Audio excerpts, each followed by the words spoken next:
बिस्मिल्लाहिर्रहमानिर्रहीम, अस्सलाम वालेकुम, गुड मॉर्निंग पाकिस्तान। और आप देख रहे हैं मॉर्निंग डिलाइट विद सैरिश नदीम। उम्मीद करती हूँ आप सब खैरियत से होंगे, लेकिन कहीं ना कहीं दुखी ज़रूर होंगे, क्योंकि इतना बड़ा कल कोयटा में हादसा हुआ और ज़ाहिर ये हमारा मुल्क है और इस मुल्क में अगर कोई भी परेशानी होती है तो हमें बहुत ज़्यादा तकलीफ होती है। और जाहिर सी बात है कि एक ईद का मौका और एक इतना बड़ा त्यौहार है, उसके बाद अगर आप इस तरह के हादसे होंगे और हमारे फैमिलियाँ ज़ाहिर बातें डिस्टर्ब हो जाती हैं, घर वाले परेशान हो जाते हैं। मलिर के ऊपर भी कल एक पुलिस वालों पे हमला किया गया, उनकी भी ज़ाहिर फैमिली और ईद के दिन बहुत ज़्यादा करीब हैं, 2-3 दिन रह गए, उसमें इस तरह की मुश्किलों को सामना करना पड़ेगा तो लोग और ज़्यादा परेशान हो जाते हैं। पहले ही हम एक हादसे से बाहर नहीं निकल पाए हैं, जो अभी टैंकर वाला हादसा हुआ है, एक पूरी फैमिली अपनी जान से चली गई और जिसकी फैमिली गई है वही अंदाज़ा लगा सकते कि माँ बाप के ऊपर क्या गुजर रही है, क्योंकि वो अपने माँ बाप की इकलौती बेटी थी और माशाल्लाह से उसके घर में खुशखबरी आने वाली थी, जिस बच्ची ने दुनिया में आते ही दम तोड़ दिया। इतने सारे दुखों के साथ हम ईद मनाएंगे तो पता नहीं ये कैसे ईद मनाई जाएगी। ये साल में एक मौका आता है, कोशिश किया करें इसको खूबसूरती से हम मनाएं, खूबसूरती से इसके वक्त को गुजारें और हमारे प्यार करने वाले एक साथ जुड़ के रहें। हम तो जुड़ने की इस्लाह करना चाहते, यहाँ तो और तफक्कुर फैलता चला जा रहा है। इतना बड़ा हादसा कोयटा के अंदर हुआ, इतनी जानें चली गई, 10 तो अमवात मेरे पास नज़र में आई थी जो खबरों के जरिए मुझे पता लगी, लेकिन शायद इससे भी ज़्यादा थी, या अल्लाह करे इससे बहुत ज़्यादा कम हो। मेरी दुआ कबूल हो, अल्लाह ताला इसको कबूल फरमाए। और ये हादसा फैला के या इस तरह के हादसा पैदा करके साबित क्या करना चाहते हैं, समझ में नहीं आता कि क्या उनके घरों में ईद नहीं होती, उनमें इंसानियत नहीं होती, उनकी फैमिलीज नहीं होती, उनको ये नहीं पता होता कि ईद के वक्त पे सबको अपने प्यारे चाहिए होते हैं, या उनको अपने लोगों की ज़रूरत होती है, या आपके अपने दिलों में आपके अपने घरों में आपके रिश्ते नहीं होते जिनको आप लेके चलते हो, या आप ये नहीं चाहते कि आपके प्यारे आपके साथ अपनी ईद मनाएं, या आपको नहीं दिल करता कि हम ये अपने मुल्क को संवारें, अपने मुल्क में अच्छी चीज़ें पैदा करें, ना कि आप अपने मुल्क में मुश्किलें पैदा करें, अपने मुल्क को तकलीफ़ों की तरफ लेके जाओ और एक मुल्क बदनाम कर रहे हैं आप लोग। और कोयटा हो, पेशावर हो, कराची हो, लाहौर हो, कोई भी सरहद हो, कोई भी सूबा हो, वो हमारे मुल्क का एक हिस्सा है। हमारे जिस्म का जैसे कोई हिस्सा होता है, हाथ पाँव होता है, टांग होती है, हमारे हिस्से होते हैं, इस तरह मुल्क भी एक अपना एक हिस्सा है। इसके किसी भी शहर को तकलीफ होती है तो तकलीफ पूरे मुल्क को होती है। अगर एक शहर भी बदनाम होता है तो पूरा मुल्क बदनाम होता है।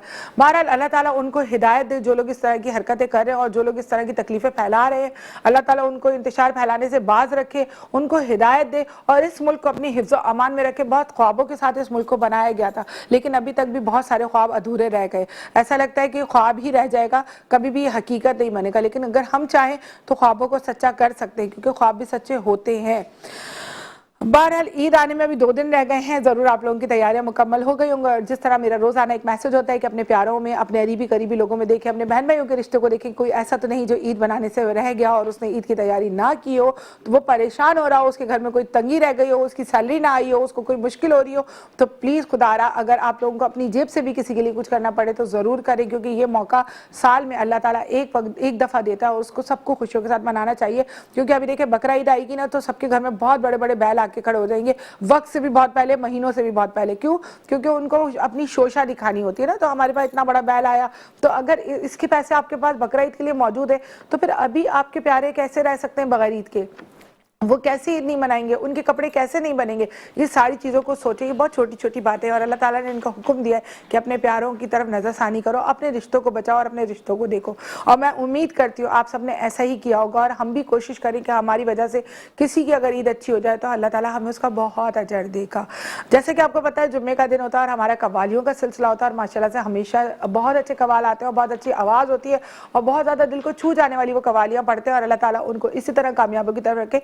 लेकिन आज हमारी जो कवाल होते हैं समीर, वो नहीं, सुमैर नहीं आ सके, उनकी कोई ज़ाती परेशानी थी जिसकी वजह से उन्होंने हमें मना कर दिया था, बिल्कुल एंड टाइम पे मना करा, लेकिन अल्लाह ताला की ज़ात बहुत बड़ी और हमारी महफिल तो सजनी थी और सज के रही, तो उस पर हमसे रब्ता किया, साकिब अली ताजी साहब से हमने रब्ता किया और उनसे हमने रिक्वेस्ट की कि आप हमारे पास आएंगे।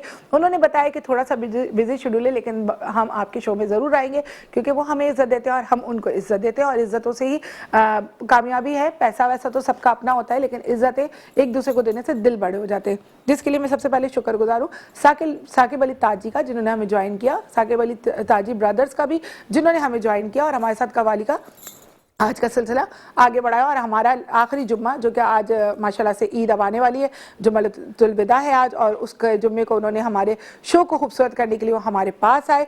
उसके साथ साथ इतवार वाले दिन हम फिर दोबारा बहुत ज़्यादा लोगों की फरमाइश पे एक दफ़ा फिर नात पढ़वाने के लिए बच्चों को बुला रहे हैं। मैंने अनाउंस नहीं किया था क्योंकि मेरा इरादा नहीं था, लेकिन इतनी कॉल्स माशाल्लाह से लोगों की आ रही हैं तो हमने बोला हम ज़रूर आपके बच्चों को एक दफ़ा और मौका देंगे, क्योंकि फिर रमज़ान का महीना है, परसों फिर मंडे को तो ईद हो जाएगी, तो जाहिर बात है कोई बात नहीं, चांद रात को उन बच्चों को हम ईद मनाने का मौका दे देंगे अपने साथ ही।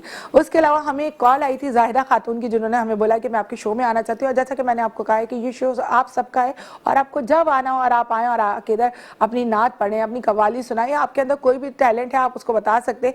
क्या पता हमारे प्लेटफॉर्म के जरिए आपकी आवाज़ दूसरे चैनल्स पे जाए या दूसरे लोगों में जाए और आपकी ज़िंदगी किसी अच्छे उस पर चली जाए, डगर पे चल पड़े। तो जायदा खातून ने हमें ज्वाइन किया। उसके साथ साथ हमारे साथ मौजूद हैं समीर गुलजार।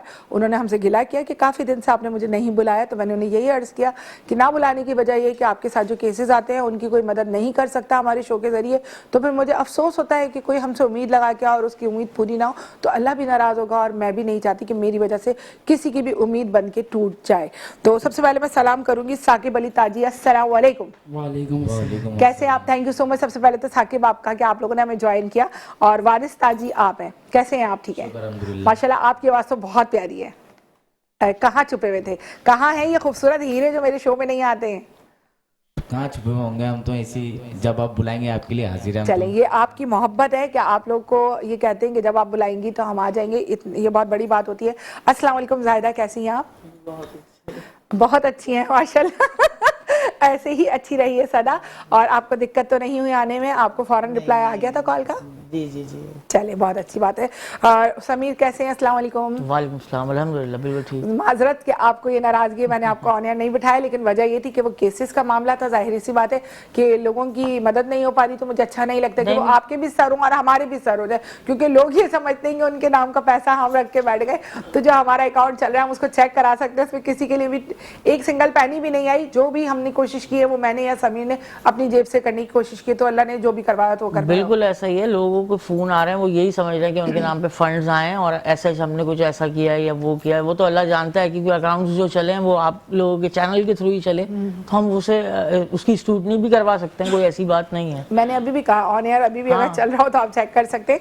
अच्छा, ये बताइए खातून, आप कैसी हैं और आपका क्या शौक है? आपके सिलसिले से यहाँ तक आई हैं? बस बचपन से नातों का बहुत शौक था। अच्छा, और बस मैं जद्दोजहद हाँ पढ़ती तो हूँ, महफिलों में पढ़ती हैं? महफिलों में जाती हूँ जैसे। अच्छा, आपने एक मुझे बड़ी प्यारी बात बताई कि आप किसकी गली के पीछे गली में रहती हैं? मैं अमजद साबरी की गली के। जब कव्वाली का सिलसिला आता है तो अमजद साबरी का नाम जरूर आता है, और साबरी हो या ताजी हो, ये लोग माशाल्लाह से मेहनत करते हैं और अल्लाह ताला मेहनत का सिला जरूर देता है। तो आपकी बात सुन के मुझे बहुत खुशी हुई, और मैंने बोला फटाफट इनको बुलवाओ, क्योंकि ये मेरे बहुत प्यारे दोस्त के घर के पास रहती हैं, और जब भी मैं कव्वाली सुनती हूँ मैं ऑनेस्टली मुझे वो बहुत याद आते हैं। तो आपकी कैसी ताल्लुकात थे उनके साथ? बहुत अच्छे हैं हमारे ताल्लुकात, बचपन ही हमारा वहीं गुजरा है, जारी बात है हमारे बचपन में वहीं गुजरा, और हम लोग ना बड़े भी वहीं हुए, शादी भी वहीं हुई, अब बुढ़ापा भी वहीं आ गया हमारे। सही, माशाल्लाह बुढ़ापा भी वहीं आ गया, और ये अभी तो आप बूढ़ी बूढ़ी नहीं है, ये तो कहने की बात है, और इंसान का दिल जवान हो जाना चाहिए। क्यों देखो अब समीर इतना बूढ़ा हो गया, कभी मानता है? बिल्कुल सही बात है। सही बोल रहे हो ना, कलर लगा लेता है लेकिन अपने आपको बूढ़ा नहीं बताता।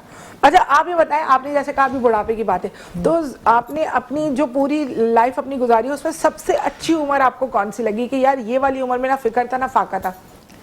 बचपना जो आप बहुत मिस करती हैं? बहुत मिस।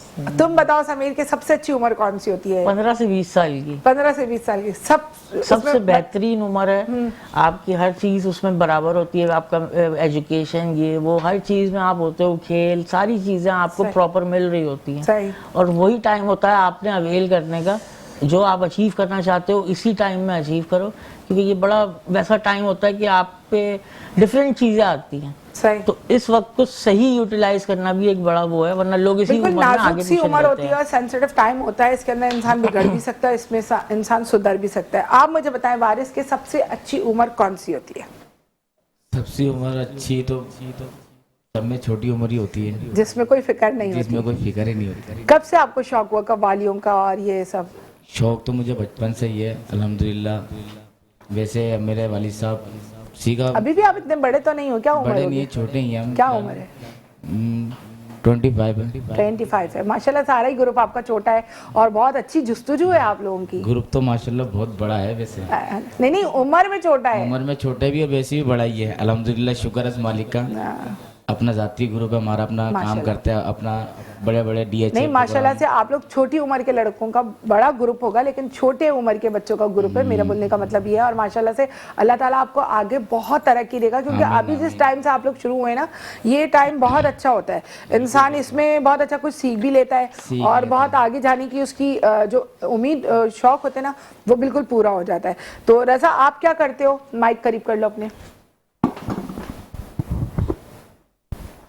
आप क्या करते हो रज़ा? कंपनी में काम करता हूं। जॉब भी करते हैं और कवाली का भी आपको शौक साथ साथ है। ठीक हो गया। तो कभी घर वालों ने रोका है कि भाई ये काम नहीं करो और जाओ सीधा सीधा नौकरी करो? नहीं, घर वालों तो बोलते हैं कवाली करो जाके सीखो। अच्छा, ये बहुत बड़ी बात है कि आपको फैमिली की सपोर्ट होती है, तो ये बहुत अच्छा होता है। अच्छा ताहा, आप बताइए, आपको फैमिली की सपोर्ट है या आप जिद करके नहीं मैंने तो ताजी बनना ही बनना है? नहीं, मुझे फैमिली की सपोर्ट नहीं थी। अच्छा, फिर दूसरा मैंने ये तबला ही सीखा, लेकिन मेरा शौक था कि मुझे कैसे सीखा तबला? मुझे तो सिखा दो। ये तबला मैंने अपने वालिद साहब से सीखा। माशाल्लाह। हाँ, तो वो बजाते थे, उनको देखता था मैं, तो मुझे मना करते थे, वो कहते थे ये काम नहीं करो। अच्छा। लेकिन मुझे करना था। नहीं तो उन्होंने ही, जब वो खुद बजाते थे तबले को, तो उन्होंने आपको क्यों मना करा? असल में मेहनत बहुत होती है। अच्छा। थक जाते हैं हाथ, तो इस वजह से उन्होंने मेरे को कहा कि ये नहीं करो, लेकिन मैंने करना था, मेरा शौक था। अच्छा। इसलिए मैंने अब जब करने लगा तो वालिद साहब भी मना नहीं करते। चलो माशाल्लाह माशाल्लाह से। अब आप बताएं मुझे साकिब, आपकी ज़िंदगी कैसी गुजर रही है और आप को घर वालों ने सपोर्ट किया है कि बहुत आगे जाना है? घर वालों ने तो बहुत सपोर्ट किया है। ठीक और है, कर रहे हैं ठीक है। इंशाल्लाह, और आगे तक लाइक और फॉलो कर रहे हो अभी भी या नहीं कर रहे हो? करने का। मुझे याद हो तुम। ये बतना मुझे याद है। अच्छा, आपका नाम है अम्मार अली साबरी। अम्मार, आप कैसे हो, क्या करते हो आप? ठीक है बिल्कुल, और हमें घर वालों की सपोर्ट भी है। स्टडी करते हो आप? जी, कौन सी क्लास में? मैं इंटर कर रहा हूँ अभी। इंटर कर रहे हो। इसके अलावा जॉब वगैरह करते हो या कवाली का ही कवाली शौक है? करता हूँ। इसमें कोई इनकम वगैरह होती है, जस्ट आप लोग टाइम पास करते हो? जी, इनकम होती है। इनकम भी होती है, जी। ये बहुत अच्छी बात है। ताजी ब्रदर्स वालों का नंबर प्लीज चलाइएगा, अगर नहीं चल रहा और अगर चल रहा है तो प्लीज आप इनसे राब्ता करें। बहुत प्यारे बच्चे हैं और बहुत प्यारी कवाली पढ़ते हैं और अल्लाह ताला इनको ऐसे ही कामयाब करे। आप क्या बोलती है मेरी बहन के, इस तरह की उम्र के बच्चों को आगे आना चाहिए? जाहिर बात है, आना चाहिए इन बच्चों को, तो बच्चों से तो हमारी रौनक है। सही। आपने माशाल्लाह। जब नात का सिलसिला शुरू किया तो आपको काफी टाइम ऐसा गुजरा होगा जो तकलीफें होती हैं, हैडल्स होती हैं, आपने किस तरह उन मुश्किलात को फेस करा? बस शौक जब होता है इंसान को, तो ना वो रात देखता है ना दिन देखता है, बस जुनून होता है इसको देखने का। बिल्कुल, रात देखता है ना दिन देखता है। हाँ, और बहुत। हम जाएंगे और ब्रेक मुझे की भी- तरफ, लेकिन उसके साथ साथ हम फरमाइश करेंगे मेरे सरकार मेरी बात बनाए रखना, थोड़ी सी आप हमें सुनाएं। तब तक हम ब्रेक पे जाएंगे आपकी कवाली के साथ।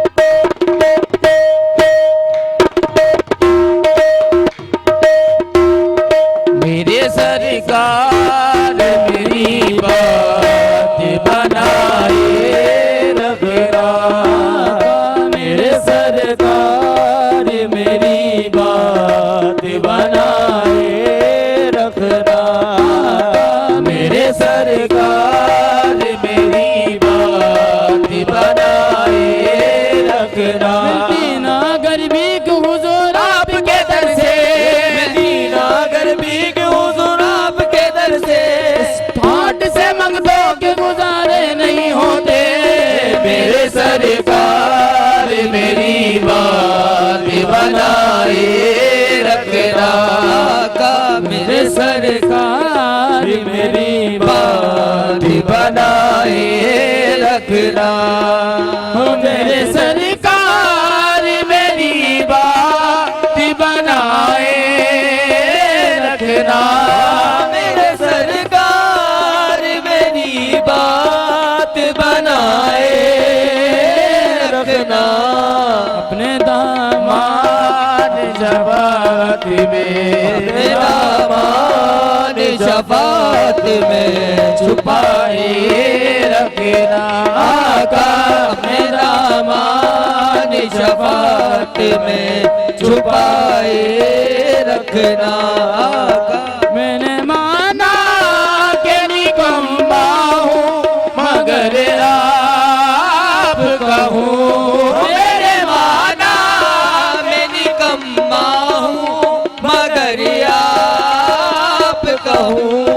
मुझ निकम्मे को भी सरकार, मुझ निकम्मे को भी सरकार निभाए रखना आका, इस निकम्मे को भी सरकार निभाए रखना।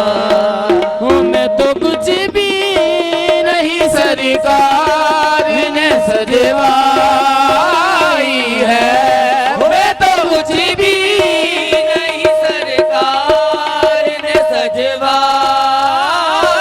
है।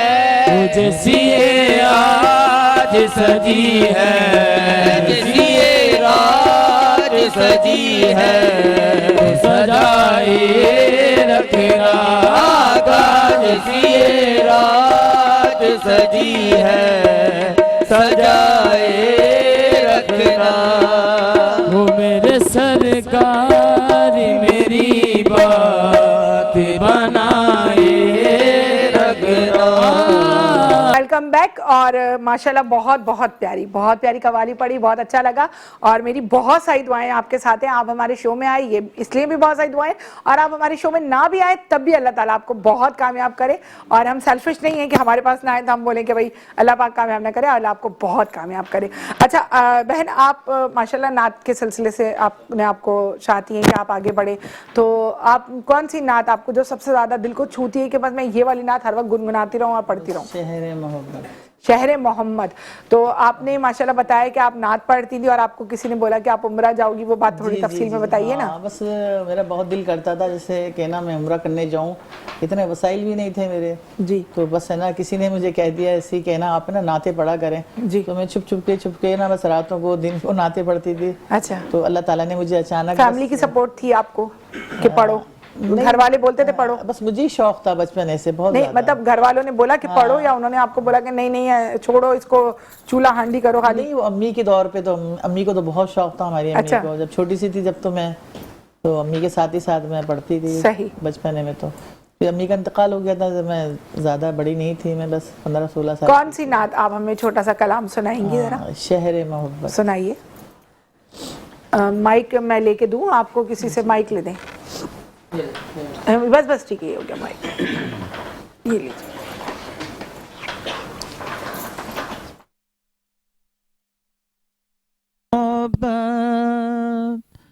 जहाँ मुस्तफा है वो शहर मोहब्बत, जहाँ मुस्तफा है वहीं घर बनाने को जी चाहता है, वहीं घर बसाने को जी चाहता है।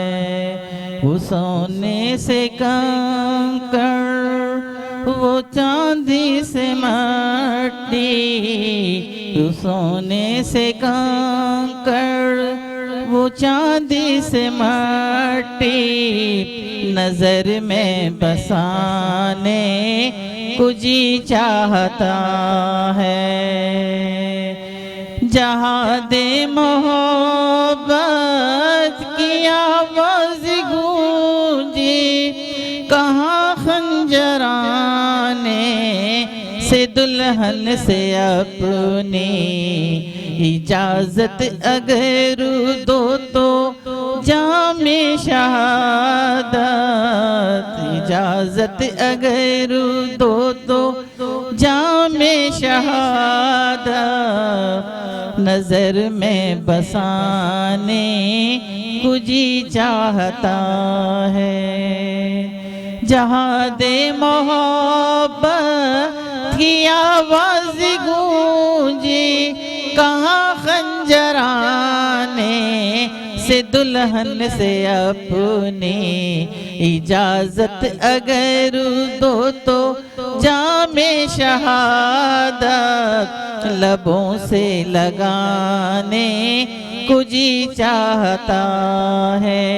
वो शहर मोहब्बत जहाँ मुस्तफा है वहीं घर बनाने को जी चाहता है, वहीं घर बसाने को जी चाहता है। जो पूछा नबी ने कुछ घर भी छोड़ा, तो सिद्दीक़ अकबर के होठों पे आया, यहाँ मालो दौलत की क्या है ज़रूरत, यहाँ मालो दौलत की क्या है हकीकत, यहाँ दिल लुटाने को जी चाहता है, यहाँ दिल लुटाने को जी चाहता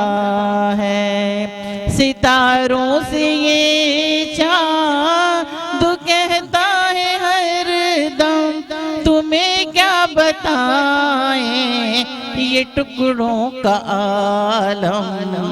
इशारों में आका इतना मजा था, इशारों में आका इतना मजा था, फिर टूट जाने को जी चाहता है, फिर टूट जाने को जी चाहता है।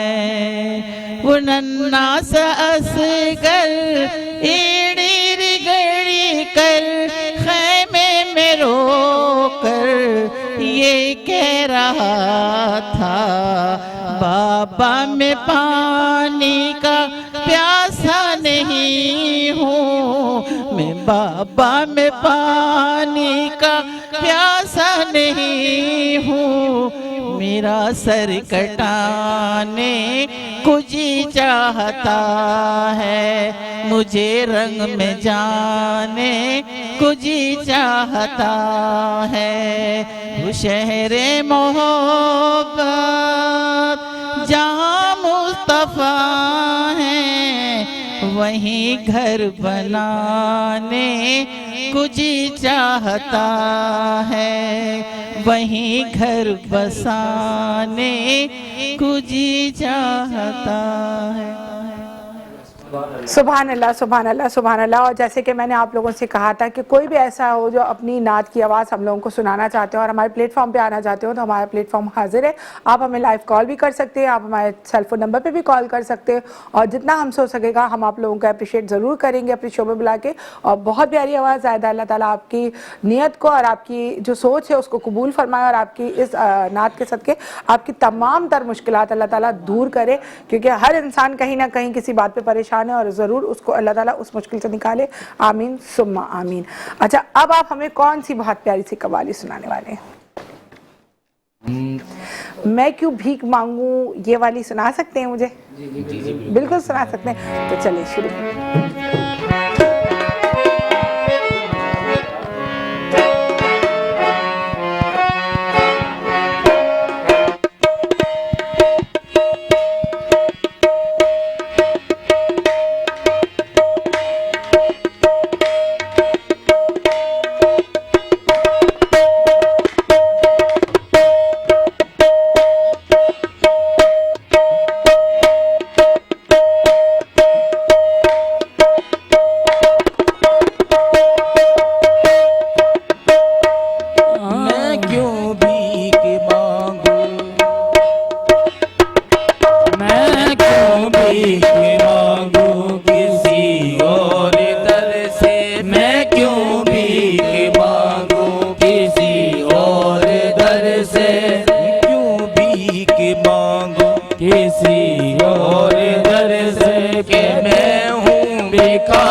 का। मैं क्यों भीख मांगू किसी और दर से, मैं क्यों भीख मांगू किसी और दर से, कि मैं हूँ भिखारी दरे मुस्तफा का। मैं क्यों भीख मांगू किसी और दर से, कि मैं हूँ भिखारी दरे मुस्तफा का। मुझे मिल रहा है नवासों का सदका, मुझे मिल रहा है नवासों का सदका, मुझे मिल रहा है नवासों का सदका, मुझे मिल रहा है नवासों का सदका। करम है ये मुझ पे अली मुर्तजा का, मुझे मिल रहा है नवासों का सदका। करम है ये मुझ पे अली मुर्तजा का। हमें आशिकी से पहले मुझे कौन जानता था, हमें आशिकी से पहले मुझे कौन जानता था, हमें आशिकी से पहले मुझे कौन जानता था। हमें आशिकी से पहले मुझे कौन जानता था। तेरी जात ने बना दी, तेरी जात ने बना दी मेरी जिंदगी बसाना। मुझे मिल रहा है नवासों का सदका। करम है ये मुझ पे अली मुर्तजा का, मुझे मिल रहा है नवासों का सदका। ये वो दर है नूरी है दरबार इसके, वो दर है नूरी है दरबारी इसके, ये वो दर है नूरी है दरबार इसके। जहाँ ताजीवर भी बिछाते दामन, जीवन भी बिछाते दामन, जहाँ तागे ये मांगे बिना ही लिए जा रहे हैं, ये मांगे बिना लिए जा रहे हैं। ये दामन भरा देखा हरि की गदा का, ये मांगे बिना ही लिए जा रहे हैं।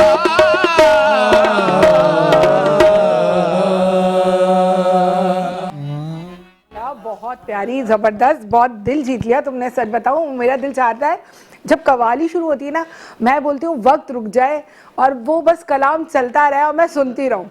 और बहुत हमारे साथ एक ऐसा वाक़या हुआ था, हम एक शो में थे और अमजद साबरी कवाली पढ़ रहे थे और शो ख़त्म हो गया, लेकिन वो पढ़ते रहे और 1 बज गया। 12 बजे हमारा शो ख़त्म हुआ, पौने 1 बजे हमें बताया, सबने आके बताया कि आप लोगों का शो ख़त्म हो गया, सेट खाली कर दो। तो माशाल्लाह इतना प्यारा अल्लाह ताला ने आप लोगों को ये आवाज़ दी है। कभी गुरूर वरूर होता है कि हम कवाली फैन फॉलोइंग है आप लोगों की? कभी भी नहीं। तो बहुत अच्छी बात है, इनको गुरूर नहीं है। मजीद बातें मैं इनके साथ करूंगी। हमारे दूसरे गेस्ट भी आ चुके हैं, उनको हमने अभी ज्वाइन करना है, तो मिलते हैं एक छोटी सी ब्रेक के बाद। Welcome back. और हमारे साथ ज्वाइन किया हमें कारी साहब, नक्शबंदी सिलसिले से ताल्लुक रखते हैं। अस्सलाम वालेकुम। ज़ीशान साहब कैसे हैं? बहुत देर कर दी मेहरबान आते आते। सफर है, जाहिर बात है, ट्रैफिक होता है। आपको पता लगा वो फैसल सलीम का एक्सीडेंट हो गया था परसों हमारे शो में आते हुए, वो जो नाथ खां थे। जी जी। हाँ, उनका एक्सीडेंट हो गया था, तो उनकी दोनों कोहनियां टूट गई हैं। चाइना की थी, बहुत बीमार है वो। और अगर शो देख रहे हो तो फैसल अल्लाह ताला तुम्हें सेहतयाबी के साथ, तंदुरुस्ती के साथ जल्दी से सेहतयाब करे। और बहुत कभी महसूस हो रही है, एक चुलबुला सा आदमी नहीं है ना महफिल में, तो मजा नहीं आ रहा। मेरी पार्टी का बंदा नहीं है। और आप सुनाए, ठीक है, खैरियत से हैं? अल्हम्दुलिल्लाह, शुक्र है। मेरे पास बहुत सारे सवाल हैं आपसे करने के लिए, लेकिन अभी टाइम बहुत कम है, तो मैं जाऊंगी दोबारा एक कवाली पे, उसके बाद न्यूज ब्रेक है, फिर हम बात करेंगे। तो आप मुझे कौन सी कवाली सुना रहे हैं? मौला मेरा बोलो बोलो हैदर, चले वो सुना रहे, जोश दिला रहे आप सबको। हाँ,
बहुत प्यारा कलाम, बहुत प्यारी आवाज़, बहुत प्यारा अंदाज।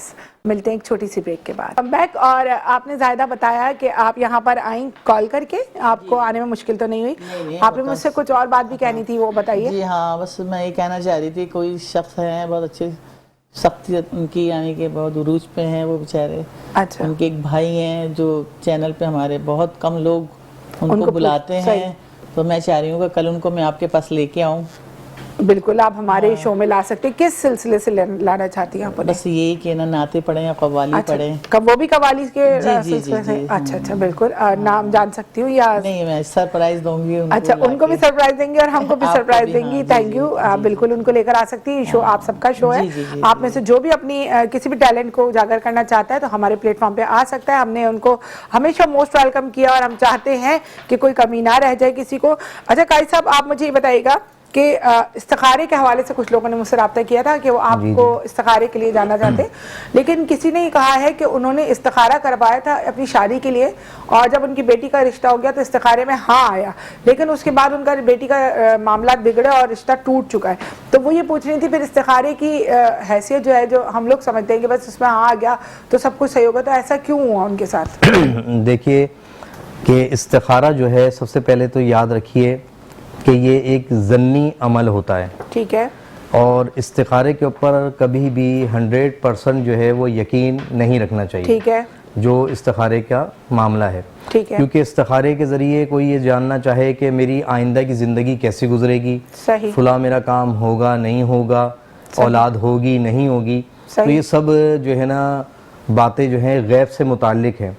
और गैब का इल्म जो है वो अल्लाह रब्बुल आलमीन जल्ला शानुहु को है और उनके बताने से हुजूर नबी करीम रऊफ़ुर रहीम सल्लल्लाहु ताला अलैहि व आलिहि वसल्लम को है। सही। तो इसी तरीके से इस्तिखारा जो है वो एक ज़न्नी मामला है। सही। इसलिए इस्तिखारे के लिए जो है, हाँ, इस्तिखारे के लिए जो है जब भी आप इस्तिखारा करें तो इस्तिखारे में ये देखा जाता है कि आया कि फुला का फुला के साथ रिश्ता कैसा रहेगा, सही, अच्छा रहेगा, ठीक रहेगा, बेहतर रहेगा कि नहीं।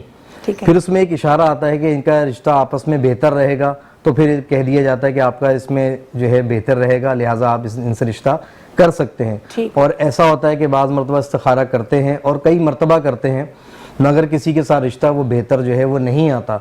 और फिर मुशाहिदे में ये बात है कि अगर फिर भी वो लोग रिश्ता कर लेते हैं तो ऐसा होता है कि वो बात जो है उनकी बनती नहीं है। सही। मगर बहुत अच्छा जवाब दिया काई साहब ने कि आप लोग इस्तिखारे पे यकीन करें, लेकिन पूरा 100% यकीन ना करें। कुछ मामलात होते हैं जो अल्लाह ताला ने नसीब में लिखे हुए होते हैं और नसीबों से तो आप जाहिर बातें नहीं लड़ सकते, दुआओं से आप अपना नसीब जरूर बेहतर कर सकते हैं। मजीद सवाल भी मैं लूंगी। ज़ायदा, आप हमें एक छोटी सी नाम सुनाइए दोबारा। जी जी, पढ़िए, कलाम पढ़िए। शहरे मोह